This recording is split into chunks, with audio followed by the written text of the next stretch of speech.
പ്രസംഗം രാഷ്ട്രീയകാര്യ സമിതി അംഗം എം ലിജു ട്രാൻസ്ലേറ്റ് ചെയ്യും.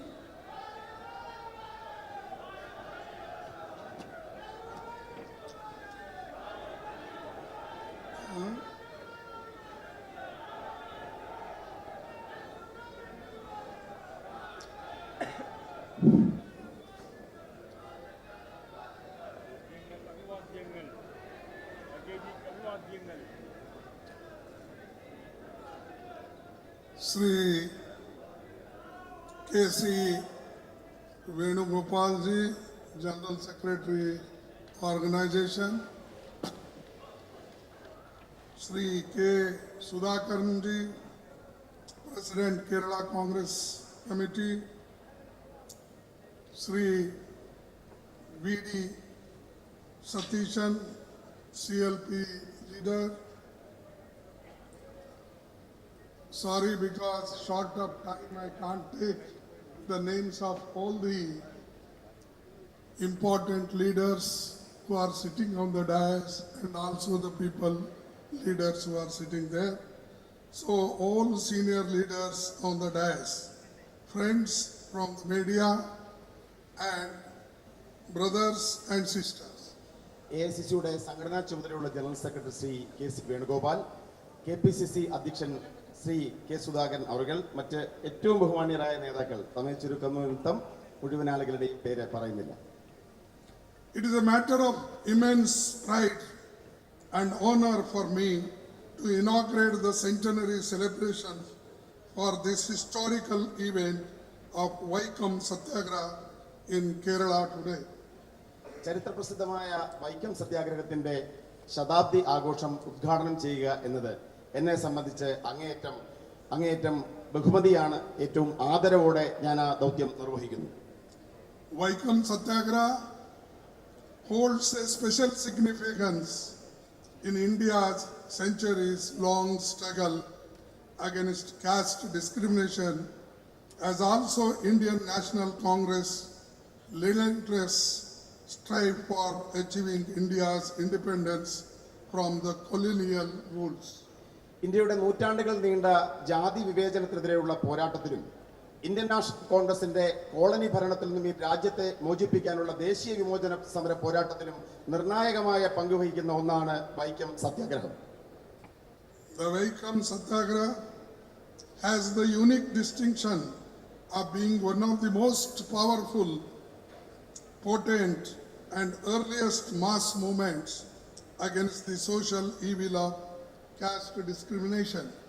ജാതി വിവേചനത്തിനെതിരെയുള്ള ഏറ്റവും അതിശക്തമായ പോരാട്ടം ഇന്ത്യയിൽ ആദ്യമായി നടന്ന ജനായത്ത മുന്നേറ്റങ്ങൾ ആണ് വൈക്കം സത്യാഗ്രഹം എന്നത് അതിനൊരു പ്രത്യേകമായ പ്രാധാന്യം നൽകുന്നു. This movement was initiated almost 100 years ago on this very day in 1924 by then Kerala Pradesh Congress Committee. ഇന്നേക്ക് ഏകദേശം ഒരു നൂറ്റാണ്ട് മുമ്പ് ഇതേ ദിവസത്തിൽ അന്നത്തെ പ്രദേശ് കോൺഗ്രസ് കമ്മിറ്റിയാണ് വൈക്കം സത്യാഗ്രഹം എന്ന ഇതിഹാസ തുല്യമായ സമരത്തിന് തുടക്കം കുറിച്ചത്. The Vaikam Satyagraha has conceived by Sri T.K. Madhavan, a prominent social worker and Congress leader and a follower of Sri Narayan Guru. Sreenarayana ഗുരുദേവന്റെ ശിഷ്യനും പ്രമുഖനായ സാമൂഹ്യ പ്രവർത്തകനും ഇന്ത്യൻ നാഷണൽ കോൺഗ്രസിന്റെ നേതാവുമായ Shri T.K. മാധവനാണ് Vaikom സത്യാഗ്രഹത്തിന്റെ സംയോജകൻ. The protest demanded the right of the untouchables to walk freely on the roads around the Vaikam temple. തൊട്ടുകൂടാത്തവർ എന്ന പേരിൽ അകറ്റി നിർത്തപ്പെട്ട ജനവിഭാഗങ്ങൾക്ക് വൈക്കം ക്ഷേത്രത്തിന്റെ ചുറ്റുമുള്ള വഴികളിലൂടെ നടക്കുവാനുള്ള അവകാശത്തിന് വേണ്ടിയാണ് വൈക്കം സത്യാഗ്രഹ പോരാട്ടം ആരംഭിച്ചത്. In pre-independence India, untouchables were barred from entering the temples. സ്വാതന്ത്ര്യപൂർവ്വ ഇന്ത്യയിൽ തൊട്ടുകൂടാത്തവർ എന്ന് വിശേഷിപ്പിക്കപ്പെട്ട ജനവിഭാഗത്തിന് ക്ഷേത്രത്തിൽ പ്രവേശിക്കുവാൻ അവകാശമുണ്ടായിരുന്നില്ല. Even Sri Narayan Guru was stopped from using the roads near the temple once. A prominent social reformers, Sri K.P. Keshav Menon and Sri K. Kallappan were also actively associated with this movement. എന്തിനാ പറയുന്നു? ശ്രീനാരായണ ഗുരുദേവന് പോലും ഒരിക്കൽ വൈക്കം ക്ഷേത്രത്തിന്റെ ചുറ്റുവട്ടമുള്ള വഴികളിലൂടെ നടക്കുവാനുള്ള അവകാശം നിഷേധിക്കപ്പെട്ടിരുന്നു. പ്രമുഖരായ സാമൂഹ്യ പരിഷ്കർത്താക്കൾ Shri K കേളപ്പനും KP കേശവമേനോനും Vaikom സത്യാഗ്രഹത്തിന് നേതൃത്വം കൊടുത്ത പ്രമുഖരായ വ്യക്തികളാണ്. Being most prominent, NSS leader Sri Mannath Padmanabhan led a jatha supporting Vaikam Satyagraha.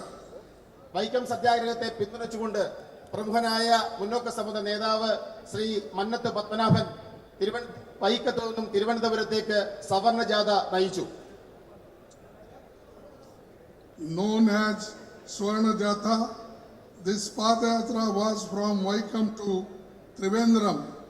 He submitted a memorandum signed by 23,000 upper caste people in support of demands of Vaikam Satyagraha. സവർണ ജാഥ എന്ന് പേരിട്ട ഈ ഐതിഹാസികമായ യാത്ര വൈക്കത്തു നിന്നും തിരുവനന്തപുരത്തെത്തി 23,000-ഓളം സവർണ സമുദായാംഗങ്ങൾ ഒപ്പിട്ട വൈക്കം സത്യാഗ്രഹത്തെ പിന്തുണയ്ക്കുന്ന ഹർജി സമർപ്പിക്കപ്പെടുകയുണ്ടായി. The Satyagraha had all the support and blessings of Sri Narayana Guru. Sreenarayana ഗുരുദേവന്റെ എല്ലാ അനുഗ്രഹവും പിന്തുണയും ഈ സത്യാഗ്രഹത്തിനുണ്ടായിരുന്നു. The watershed movement set the tone for social reforms in India. It had the blessings of none other than Mahatma Gandhi ji, who himself visited Vaikam in 1925. ഇന്ത്യയിൽ സാമൂഹ്യ മാറ്റത്തിന്റെ വലിയ തുടക്കം കുറിച്ച വൈക്കം സത്യാഗ്രഹം എന്ന ഈ ഉജ്ജ്വലമായ സമരത്തിന് മഹാത്മാഗാന്ധി എന്ന മഹാനായ നമ്മുടെ നേതാവിന്റെ എല്ലാ പിന്തുണയും അനുഗ്രഹവും നേതൃത്വവും ഉണ്ടായിരുന്നു. He wrote in favor of temple entry during the Satyagraha. സത്യാഗ്രഹത്തിന്റെ കാലഘട്ടത്തിൽ അദ്ദേഹം ക്ഷേത്രപ്രവേശനത്തിന് അനുകൂലമായി എഴുതുകയുണ്ടായി. After the intervention of Mahatma Gandhi ji, the agitation was called off. A compromise was reached with recent Setu Lakshmibai. Vaikam Satyagraha brought the method of non-violent public protest to Kerala. Mahatma Gandhi അന്നത്തെ region Sethulakshmi തമ്പുരാട്ടിയുമായി നടത്തിയ ചർച്ചകളെ തുടർന്ന് വൈക്കം സത്യാഗ്രഹം വിജയകരമായി പര്യവസാനിച്ച് പിൻവലിക്കപ്പെടുകയുണ്ടായി. This satyagraha has been the most prominent non-violent agitation in the annals of Indian history. India ചരിത്രത്തിൽ അഹിംസയിൽ ഊന്നി നിന്നുകൊണ്ട് നടത്തിയ ഏറ്റവും മഹത്തായ സമരമാണ് വൈക്കം സത്യാഗ്രഹ സമരം. The movement carried with a compelling message. It enthused people all across India, hailing from different castes and religions, to be a part of this movement to open temple gates for everyone. ഈ രാജ്യത്ത് കോടിക്കണക്കിന് ജനതയ്ക്ക് പ്രചോദനം നൽകി വ്യത്യസ്തമായ ജാതി മത വർണ്ണ വിഭാഗങ്ങളിൽപ്പെടുന്ന ലക്ഷക്കണക്കിന് മനുഷ്യർക്ക് ആ മനുഷ്യരെ ക്ഷേത്രപ്രവേശനമെന്ന അവകാശത്തിന് വേണ്ടി അണിനിരത്തുവാനും അതിലോട്ട് മുന്നോട്ട് വരുവാനും വൈക്കം സത്യാഗ്രഹത്തിന് വിജയം കാരണമായി. This movement was not only precursor to the temple entry movements in Kerala, but also played a pivotal role in the social and cultural transformation of the state.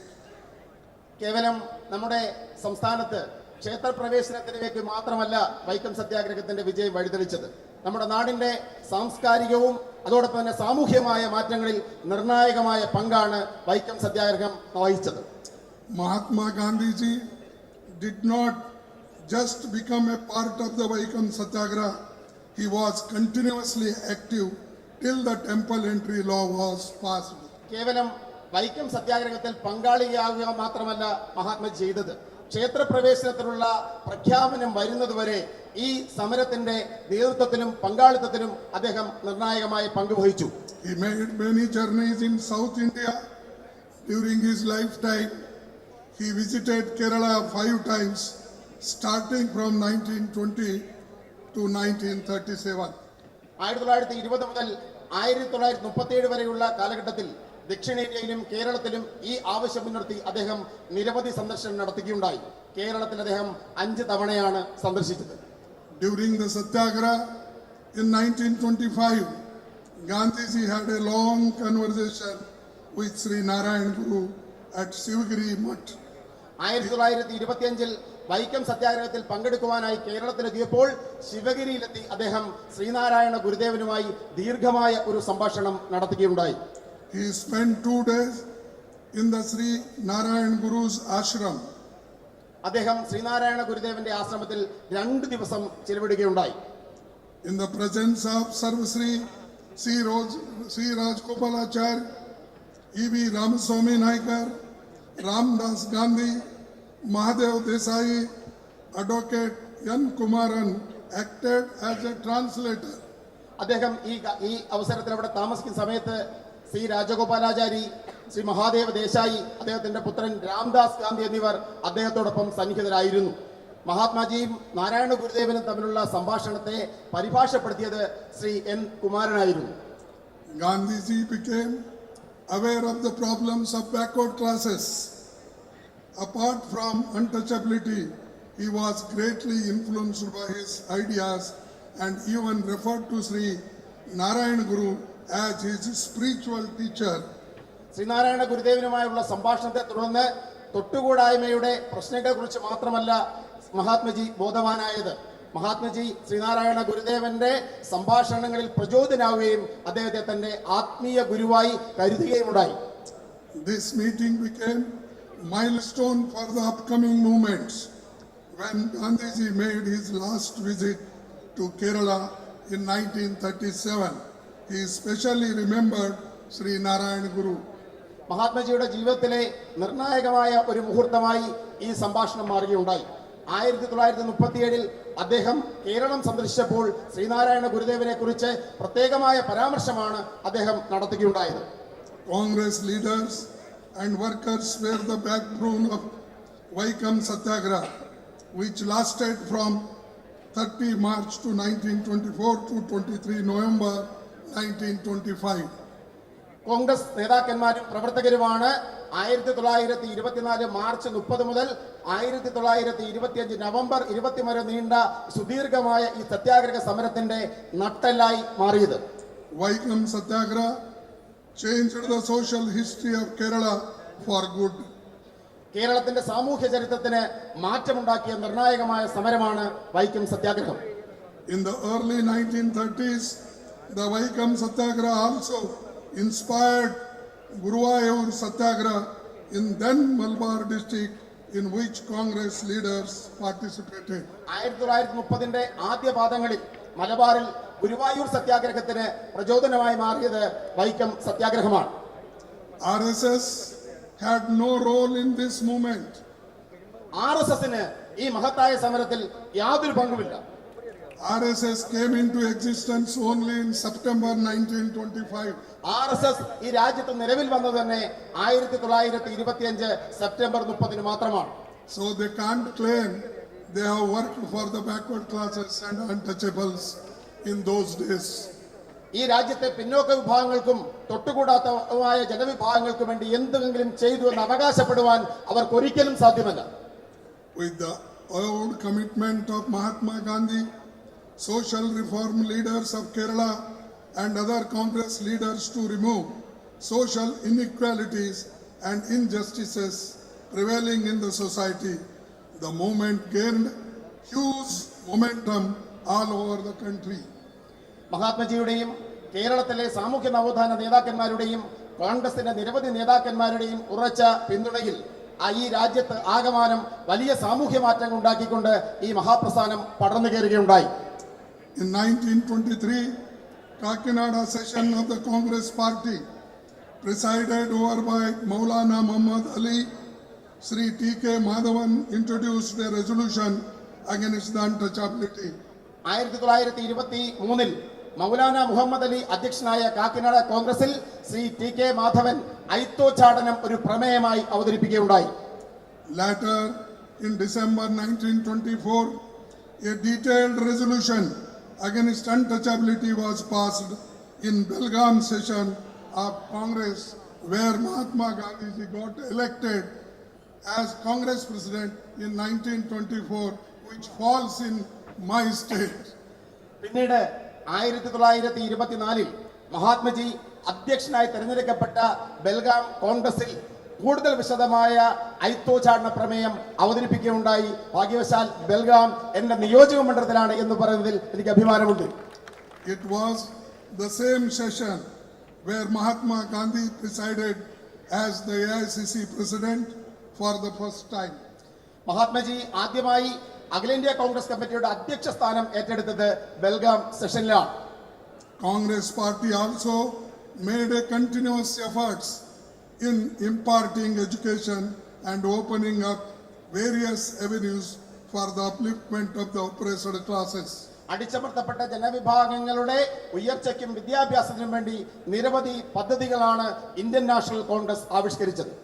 Congress also a committee on untouchability as far back as in 1929, consisting of Pandit Madan Mohan Malviyaji, Sri Jamanlal Bajaj as secretary to the committee to study and deal with the state.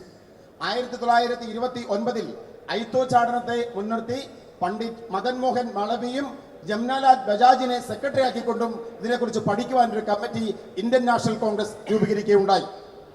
Under the leadership of Pandit Nehru, Baba Saheb Ambedkar and several other leaders, all these endeavors bore fruit in providing constitutional guarantees through fundamental rights incorporated in the Constitution of India. Pandit Jawaharlal നെഹ്റുവിന്റെയും B R. അംബേദ്കറിന്റെയും ശ്രമഫലമായി Indian ഭരണഘടനാ നിർമ്മാണ അസംബ്ലിയിൽ രൂപീകരിക്കപ്പെട്ട Indian ഭരണഘടനയിലൂടെ മൗലികാവകാശങ്ങളായി അടിച്ചമർത്തപ്പെട്ട ജനവിഭാഗങ്ങൾക്കുള്ള അവകാശങ്ങൾ Indian ജനതയ്ക്ക് ലഭ്യമാവുകയുണ്ടായി.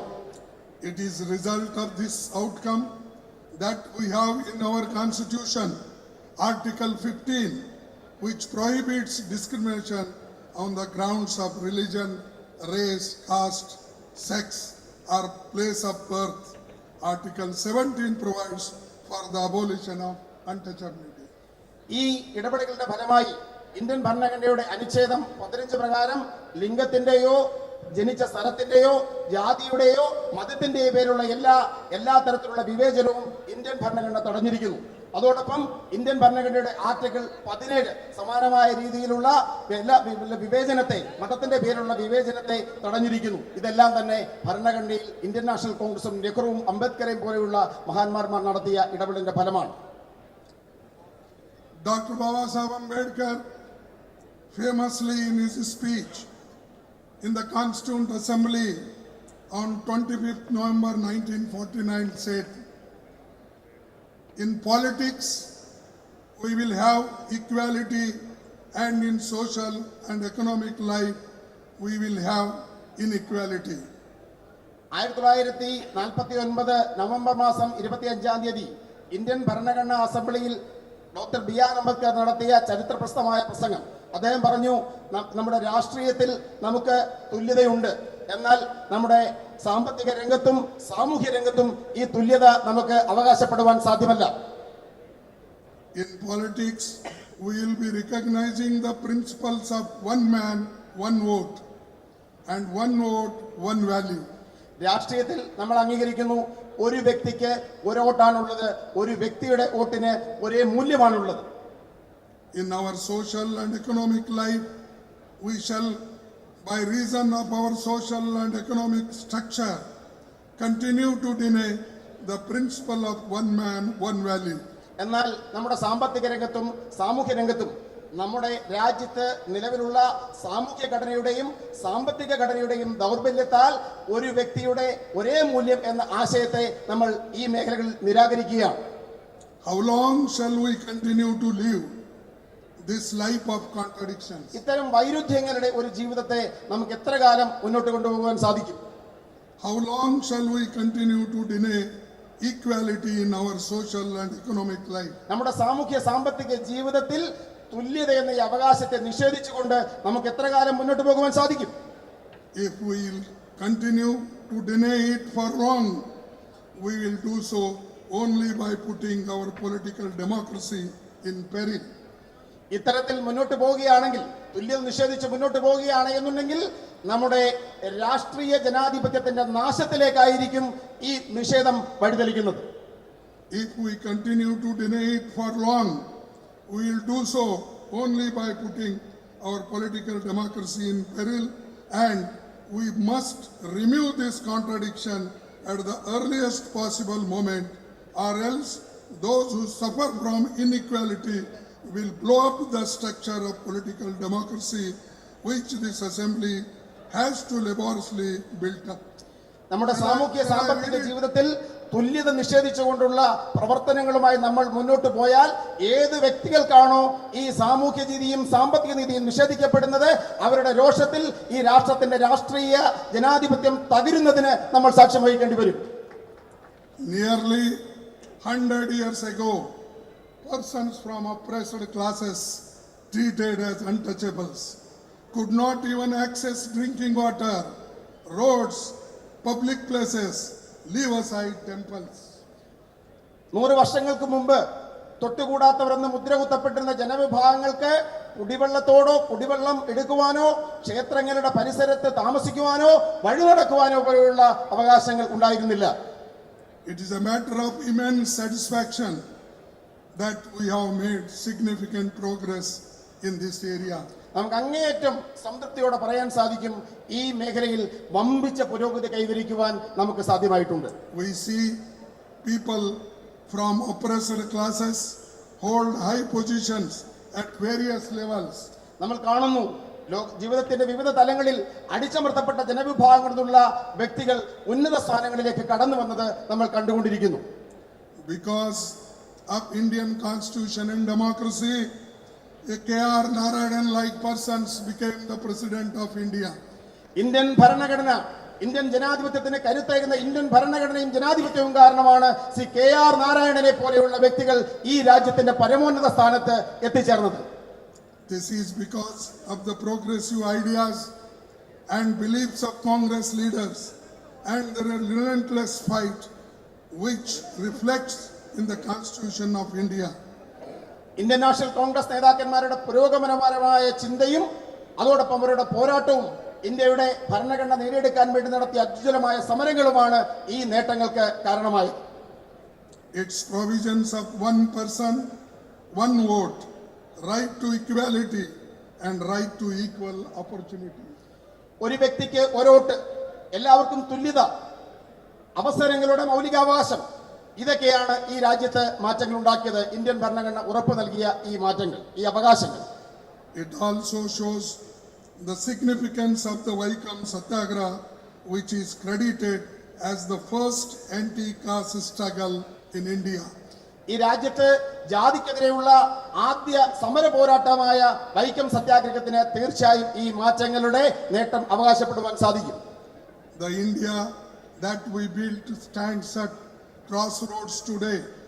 It was the Congress party that laid a struggle foundation for a vibrant and thriving democracy.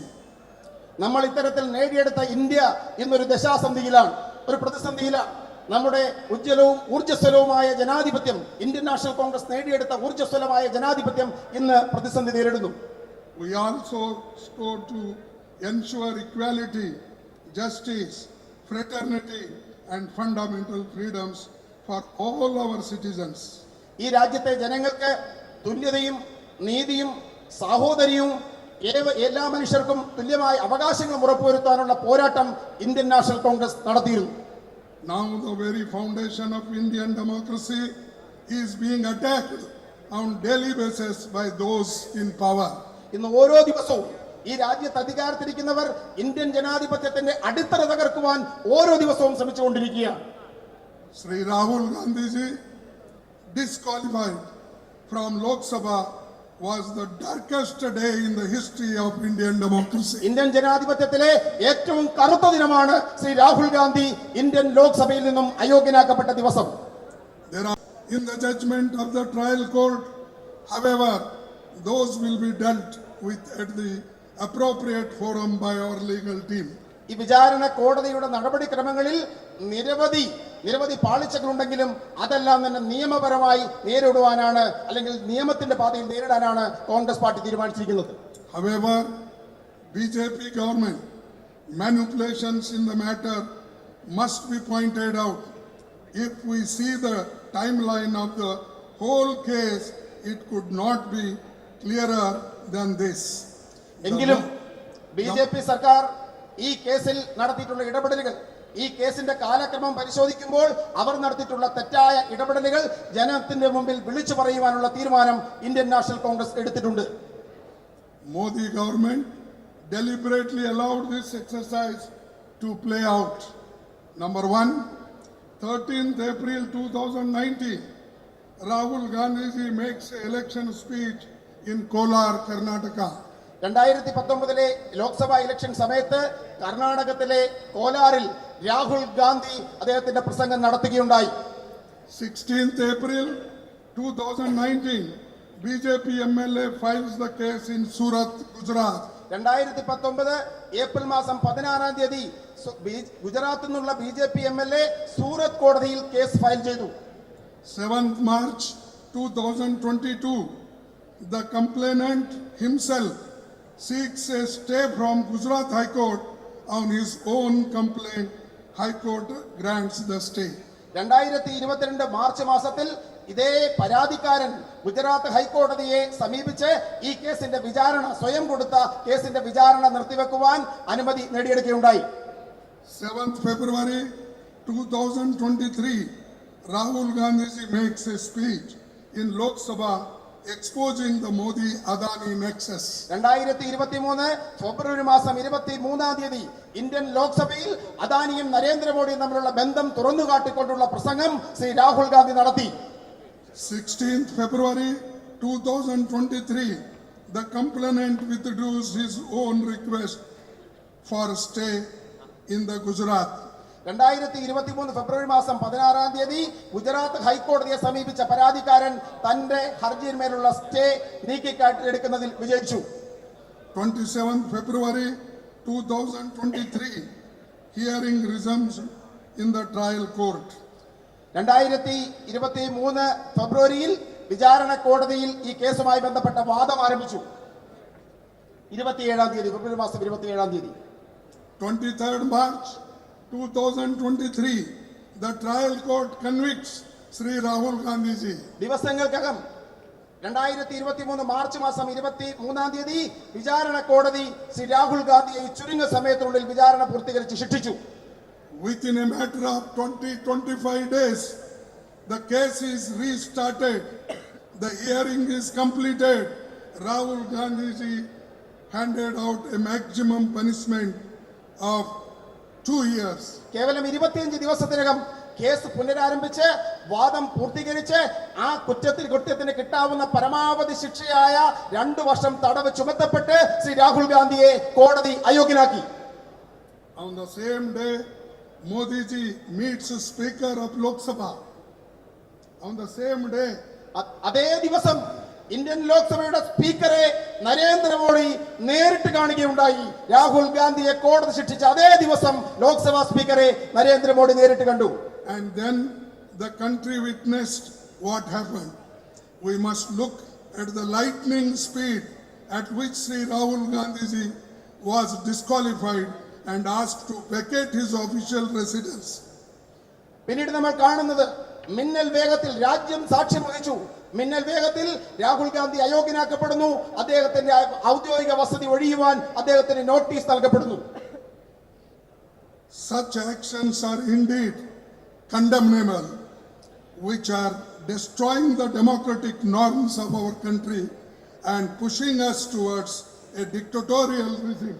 നമ്മുടെ രാജ്യത്തിന്റെ ജനാധിപത്യത്തെ തകർക്കുകയും രാജ്യത്തെ ഏകാധിപത്യത്തിലേക്ക് നയിക്കുകയും ചെയ്ത ഇത്തരം നടപടികൾ തീർച്ചയായും അപലപിക്കപ്പെടേണ്ടതുണ്ട്. The case was filed by an individual who himself is not a OBC. പിന്നോക്ക വിഭാഗക്കാരനല്ലാത്ത ഒരു വ്യക്തിയാണ് ഈ കേസ് ഫയൽ ചെയ്തത്.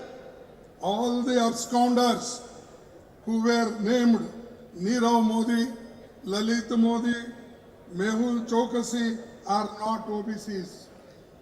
ഈ രാജ്യം വിട്ടുപോയ കൊള്ളക്കാർ നീരവ് മോഡി, ലളിത് മോഡി, മെഹർ ചോക്സി ഇവരാരും തന്നെ OBC പിന്നോക്ക വിഭാഗങ്ങളിൽപ്പെടുന്ന ആളുകളല്ല.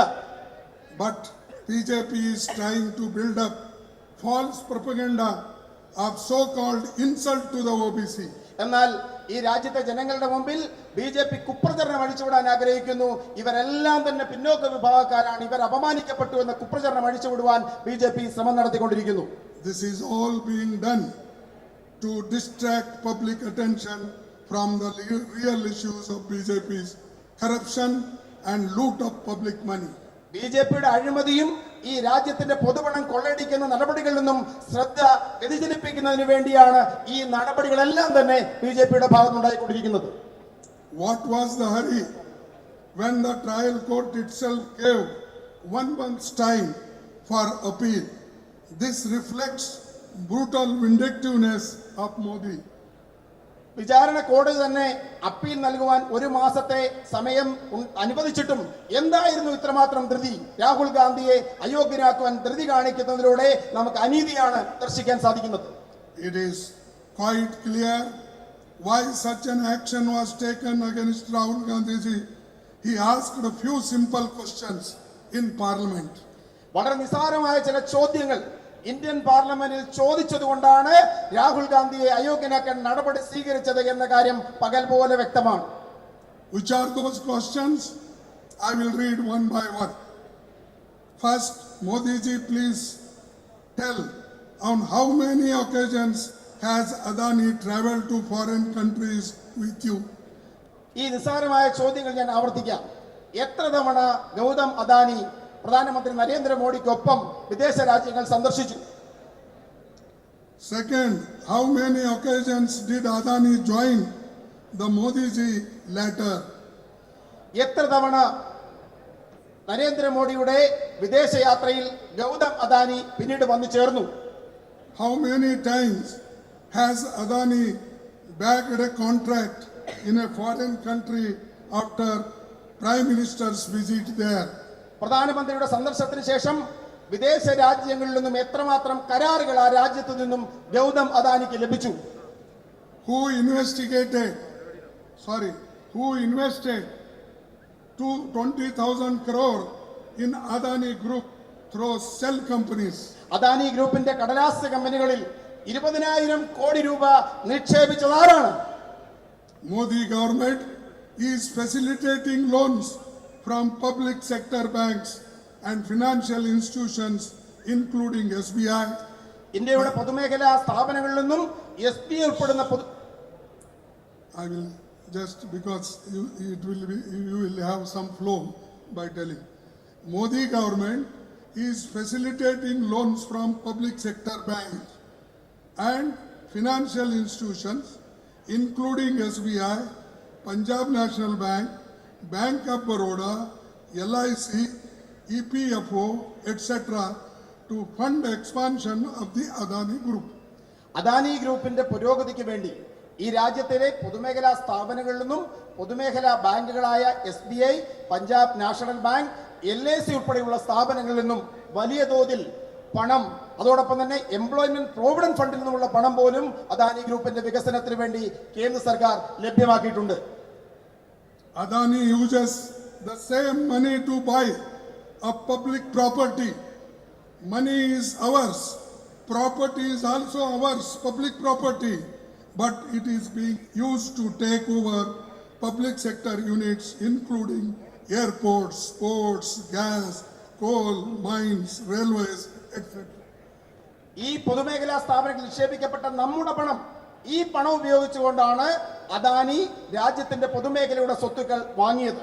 രാജ്യത്തിന്റെ എയർപോർട്ടുകൾ, രാജ്യത്തിന്റെ കപ്പൽശാലകൾ, ഇത്തരം സ്ഥാപനങ്ങളെല്ലാം നമ്മുടെ പണം ഉപയോഗിച്ചുകൊണ്ട് ഈ നമ്മുടെ സ്വത്തുക്കൾ Gautam Adani വാങ്ങുകയുണ്ടായി. This also has another dangerous trend. It is the public sector units which provide assured employment to millions of people, including SC, ST and other backward classes. By selling all PUCs, the Modi government is taking away all assured jobs. ഈ രാജ്യത്തെ പിന്നോക്ക വിഭാഗങ്ങൾക്ക് തൊഴിലുറപ്പ് നൽകിയിരുന്നത് പൊതുമേഖലാ സ്ഥാപനങ്ങളാണ്. ഈ പൊതുമേഖലാ സ്ഥാപനങ്ങൾ സ്വകാര്യ വ്യക്തികൾക്ക് വിൽക്കുന്നതിലൂടെ രാജ്യത്തെ കോടിക്കണക്കിന് വരുന്ന പിന്നോക്ക ജനവിഭാഗങ്ങൾക്ക് തൊഴിൽ കിട്ടാനുള്ള അവസരമാണ് നരേന്ദ്രമോദി സർക്കാർ നിഷേധിക്കുന്നത്. Right of reservation of SC, ST and OBC and worsening the employment crisis in the country. രാജ്യത്തെ പിന്നോക്ക വിഭാഗങ്ങൾക്കും പട്ടികജാതി പട്ടിക വിഭാഗങ്ങൾക്കും അവകാശമായിട്ടുള്ള സംവരണം ഇത്തരത്തിൽ നിഷേധിക്കപ്പെടുന്നു. As many as 30 lakh vacancies are currently to be filled in these. 15 lakhs would have gone to reserved categories. നമ്മുടെ രാജ്യത്ത് 30 ലക്ഷത്തോളം തൊഴിൽ അവസരങ്ങൾ രാജ്യത്ത് പൂർത്തീകരിക്കപ്പെടാതെയുണ്ട്. അതിൽ 15 ലക്ഷവും നിഷേധിക്കപ്പെട്ടിരിക്കുന്നത് പിന്നോക്ക ജനവിഭാഗങ്ങൾക്കാണ്, അവർക്ക് കിട്ടേണ്ടതാണ്. Forget creating new jobs. The government has not been able to fill the existing vacancies, nearly 30 lakhs. പുതുതായി തൊഴിലവസരങ്ങൾ സൃഷ്ടിക്കുന്നത് പോകട്ടെ, നിലവിലിരിക്കുന്ന തൊഴിൽ പോലും പിന്നോക്ക വിഭാഗങ്ങൾക്കും അടിച്ചമർത്തപ്പെട്ട ജനവിഭാഗങ്ങൾക്കും കൊടുക്കുന്ന കാര്യത്തിൽ കേന്ദ്ര സർക്കാർ പരാജയപ്പെട്ടിരിക്കുന്നു. I asked Modi, where are your 2 crores jobs per year? Now there should be nearly 18 crores jobs you should have given to the poor people of this country.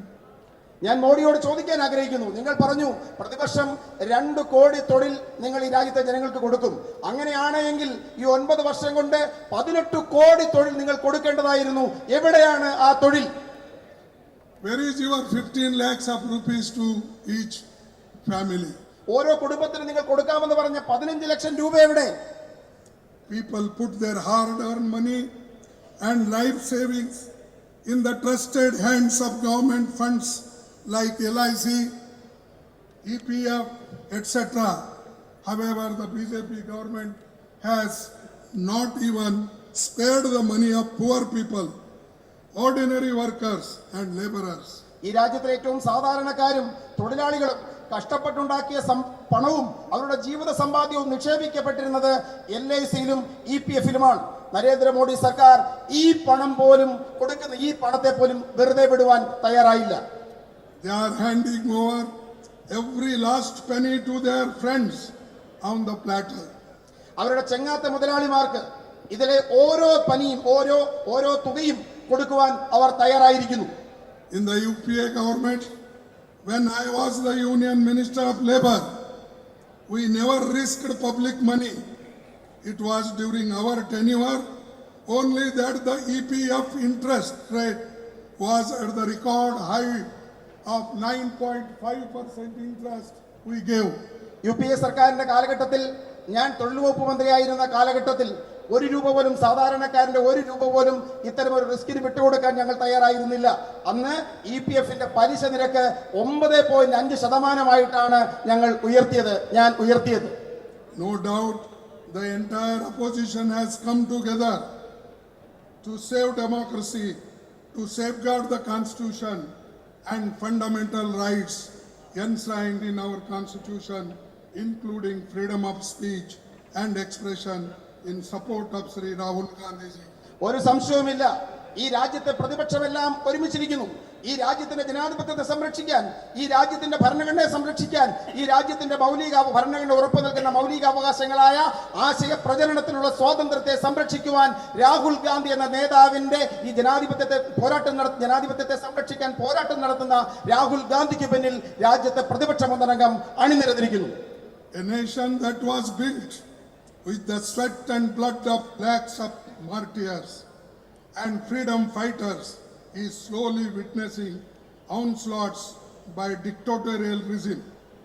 ഈ രാജ്യം സൃഷ്ടിക്കപ്പെട്ട ലക്ഷക്കണക്കിന് രക്തസാക്ഷികളുടെ കണ്ണുനീരും വിയർപ്പും കൊണ്ട് സൃഷ്ടിക്കപ്പെട്ട ഈ മഹത്തായ രാജ്യത്തെ തകർക്കുന്ന ഏകാധിപത്യപരമായ ഭരണകൂടത്തിന്റെ പ്രവർത്തനങ്ങൾക്കാണ് നമ്മൾ സാക്ഷ്യം വഹിച്ചുകൊണ്ടിരിക്കുന്നത്. All our independent institutions are being undermined and destroyed. നമ്മുടെ എല്ലാ സ്വതന്ത്ര സ്ഥാപനങ്ങളും തകർക്കപ്പെട്ടിരിക്കുന്നു, ഇടിച്ചു താഴ്ത്തപ്പെട്ടിരിക്കുന്നു. Despite the grave charges of corruption, fraud, diverting funds to offshore companies on Adani Group and its adverse impact on the Indian economy. Despite the grave charges of corruption, fraud, diverting funds to offshore companies on Adani Group and its adverse impact on the Indian economy, why is Modi ji hell-bent on defending his friend Mr. Adani.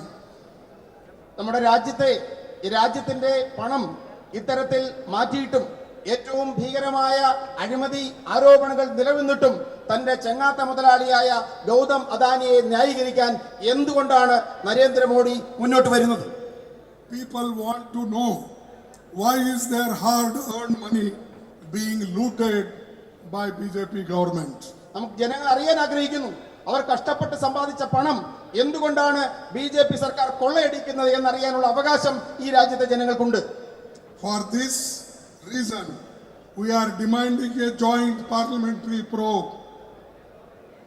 അതുകൊണ്ടാണ് സംയുക്ത parliamentary സമിതിയുടെ അന്വേഷണം ഈ വിഷയങ്ങളിൽ നമ്മൾ ആവശ്യപ്പെടുന്നത്. In the Modi Adani matter, in our demand, is our demand unreasonable?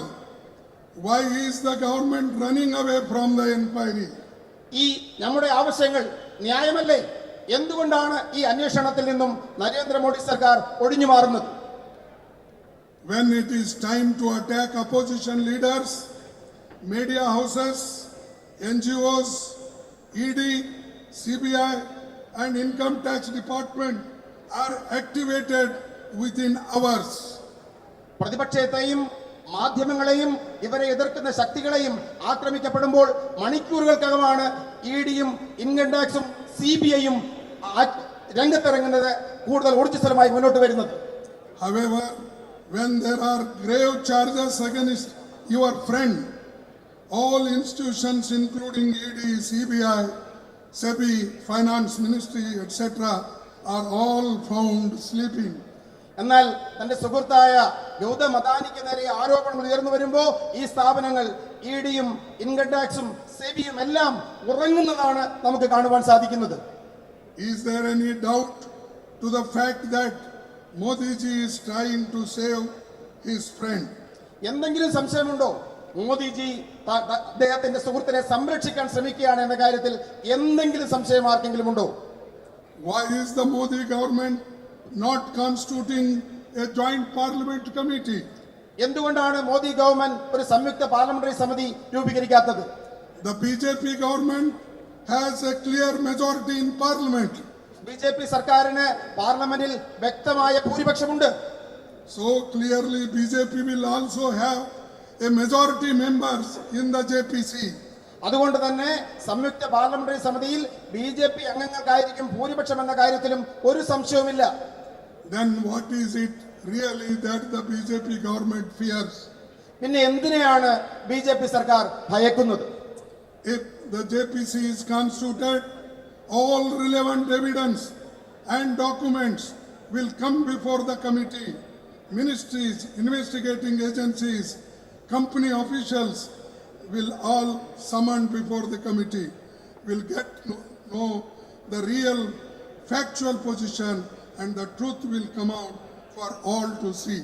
ഇത്തരത്തിൽ സംയുക്ത പാർലമെന്ററി സമിതി രൂപീകരിക്കപ്പെടുകയാണെങ്കിൽ ആ സംയുക്ത പാർലമെന്ററി സമിതിക്ക് മുമ്പാകെ രേഖകൾ, അതോടൊപ്പം തന്നെ ഇതുമായി ബന്ധപ്പെട്ട് നിൽക്കുന്ന കമ്പനികൾ, ഉദ്യോഗസ്ഥന്മാർ തുടങ്ങി എല്ലാ കാര്യങ്ങളും രംഗത്ത് വരും. ഇത് ജനങ്ങൾ അറിയാനിടയാകും, ജനസമക്ഷത്ത് മുന്നോട്ട് വരുമെന്നുള്ളത് കൊണ്ടാണ് സംയുക്ത പാർലമെന്ററി സമിതിയെ BJP സർക്കാർ ഭയക്കുന്നത്. Modi ji must come clean on this. Why he is shying away from the setting of the JPC? For the sake of saving his friend, Modi ji is ready to sacrifice everything. Our parliament, democracy, Indian constitution, it does not matter. Can you believe the complete budget session of parliament is being washed out just to save one person, Adani? ഇത്തരമൊരു സംയുക്ത parliamentary സമിതി കുറ്റവിമുക്തനാക്കിയാൽ എല്ലാ ആരോപണങ്ങളിൽ നിന്നും ശ്രീ നരേന്ദ്രമോദി പുറത്തു വരും. പക്ഷേ അദ്ദേഹം അതിന് തയ്യാറല്ല. അദ്ദേഹത്തിന്റെ സുഹൃത്തിനെ രക്ഷിക്കുവാൻ വേണ്ടി ഈ രാജ്യത്തിന്റെ ജനാധിപത്യം, ഇതിന്റെ പാർലമെന്ററി ഡെമോക്രസി തുടങ്ങിയ എല്ലാ കാര്യങ്ങളെയും അദ്ദേഹം ബലികഴിക്കുവാൻ തയ്യാറാണ്. നിങ്ങൾ വിശ്വസിക്കുമോ? കഴിഞ്ഞ പാർലമെന്ററി സെഷൻ, ബജറ്റ് സെഷൻ മുഴുവൻ തന്നെ അദ്ദേഹം ഈ കാരണത്താൽ സസ്പെൻഡ് ചെയ്യുകയുണ്ടായി, ഇല്ലാതാക്കുകയുണ്ടായി, തടസ്സപ്പെടുത്തുകയുണ്ടായി. All BJP leaders, cabinet ministers, prime minister are working overtime to save Adani. എല്ലാ BJP നേതാക്കന്മാരും BJPയുടെ മന്ത്രിമാരും അദാനിയെ രക്ഷിക്കുന്നതിന് വേണ്ടിയുള്ള അമിതമായ ഓവർ ടൈം എടുത്ത് പ്രവർത്തിക്കുകയാണ്. The government has unleashed all its might to silence opposition parties. എല്ലാ തരത്തിലുള്ള സ്രോതസ്സുകളെയും പ്രതിപക്ഷ പ്രസ്ഥാനങ്ങളെ നിശബ്ദരാക്കുവാൻ തങ്ങളുടെ എല്ലാ സ്രോതസ്സുകളെയും government ഉപയോഗപ്പെടുത്തുകയാണ്. In 1950, right after India's independence, Nehruji said, I don't want India to become a country where millions of people say yes to one person. 1950 സ്വാതന്ത്ര്യത്തിന് ശേഷം ജവഹർലാൽ നെഹ്റു പ്രഖ്യാപിക്കുകയുണ്ടായി, ഈ രാജ്യത്തെ ലക്ഷക്കണക്കിന് മനുഷ്യർ ഒരു മനുഷ്യന് മുമ്പിൽ ശരിയെന്ന് പറയുന്ന ഒരു രാഷ്ട്രം സൃഷ്ടിക്കപ്പെടുവാൻ ഞാൻ ആഗ്രഹിക്കുന്നില്ല എന്ന് Jawaharlal Nehru പ്രഖ്യാപിക്കുകയുണ്ടായി. I want a strong opposition. ഞാൻ ശക്തമായ ഒരു പ്രതിപക്ഷത്തെ ആഗ്രഹിക്കുന്നു. He further said, I will not abandon the democratic system in exchange for anything. ഒന്നിനു വേണ്ടിയും ഈ രാജ്യത്തിന്റെ ജനാധിപത്യ സംവിധാനത്തെ കൈമാറുവാൻ താൻ തയ്യാറല്ല എന്ന് നെഹ്റുജി അന്ന് പ്രഖ്യാപിക്കുകയുണ്ടായി. Indian National Congress led the fight for India's independence. It is once again that we will have to fight so that the democracy and democratic institutions and the constitutional principles remain intact in the country. ഈ രാജ്യത്തിന്റെ ജനാധിപത്യം സ്വാതന്ത്ര്യം നേടിയെടുക്കാനുള്ള പോരാട്ടം നയിച്ച ദേശീയ പ്രസ്ഥാനമായ Indian National Congress ഒരിക്കൽ കൂടി ഈ രാജ്യത്തിന്റെ ജനാധിപത്യവും ഭരണഘടനയും നിലനിർത്താനുള്ള അന്തിമ പോരാട്ടത്തിനായി തയ്യാറെടുക്കുന്നു. I found this forum appropriate to frankly express my views as Sri Rahul Gandhi ji has been a popularly elected member of Lok Sabha from the state of Kerala. ഈ സംസ്ഥാനത്ത് നിന്നാണ് വൻ ഭൂരിപക്ഷത്തിൽ ശ്രീ രാഹുൽ ഗാന്ധി ലോക്സഭയിലേക്ക് തിരഞ്ഞെടുക്കപ്പെട്ടത്. ഈ മണ്ണിൽ നിന്ന് തന്നെ ഈ പ്രഖ്യാപനം നടത്തുവാൻ ഞാൻ ആഗ്രഹിക്കുന്നു. Now coming back to this auspicious occasion, I pay my tributes to Mahatma Gandhi ji, Narayan Guru, Periyar, P.R. Ambedkar, Pandit Jawaharlal Nehru, T.K. Madhavan, Sri K.P. Keshwan Menon, and K. Kalappan, and other visionary distinguished social reformers who played a pioneering role in Vaikam Satyagraha. ഈ അതുല്യമായ വേദിയിൽ You need not, because all names are there, they will understand.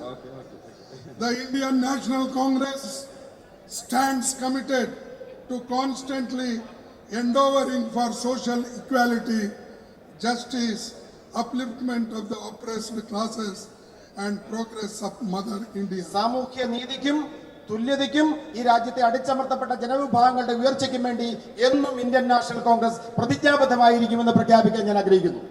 Lastly, one quotation I am remembering from Ramsay Becquerel, who is an Irish patriot. Once he said, no man can be grateful at the cost of his honor. No man can be grateful at the cost of his honor. No woman can be grateful at the cost of her chastity. And no nation can be grateful at the cost of its liberty. ഒരു വനിതയും ഒന്നിനു വേണ്ടിയും തന്റെ ചാരിത്രത്തെ പണയപ്പെടുത്താൻ തയ്യാറാവരുത്. ഒരു രാജ്യവും അതിന്റെ ആത്മാഭിമാനം ഒന്നിനു വേണ്ടിയും പണയപ്പെടുത്താൻ ആഗ്രഹിക്കരുത്. പ്രശസ്തനായ ഒരു ഐറിഷ് വിപ്ലവകാരിയുടെ വാക്കുകൾ ഈ അവസരത്തിൽ ഉദ്ധരിക്കുവാൻ ഞാൻ ആഗ്രഹിക്കുന്നു. Therefore, we have to protect our democracy. Whosoever may be, however great man may be, however good speaker he may be, you remember, he is emerging as a dictator. You have to stand up, fight against save the democracy, fight against the dictatorship. This is my request to you. This is the message of Vaikam Satyagraha, and I am gladly inaugurating this, and I hope you will continue this principle. Thank you, one and all. Jai Hind. I will say thrice Jai Hind. You have to say Jai Hind. Jai Hind. What nobody is speaking from there. The way up to Vaikam temple goes from there. Jai Hind. Jai Hind. Jai Hind. Jai Hind. Thank you. Thank you. നമസ്കാരം. അടുത്തതായി അഖിലേന്ത്യാ കോൺഗ്രസ് കമ്മിറ്റിയുടെ president KPCCയുടെ ഉപകാരം നൽകുന്നതിന് വേണ്ടി ആദരണീയനായ മുതിർന്ന നേതാവ് ശ്രീ തിരുവഞ്ചൂർ രാധാകൃഷ്ണൻ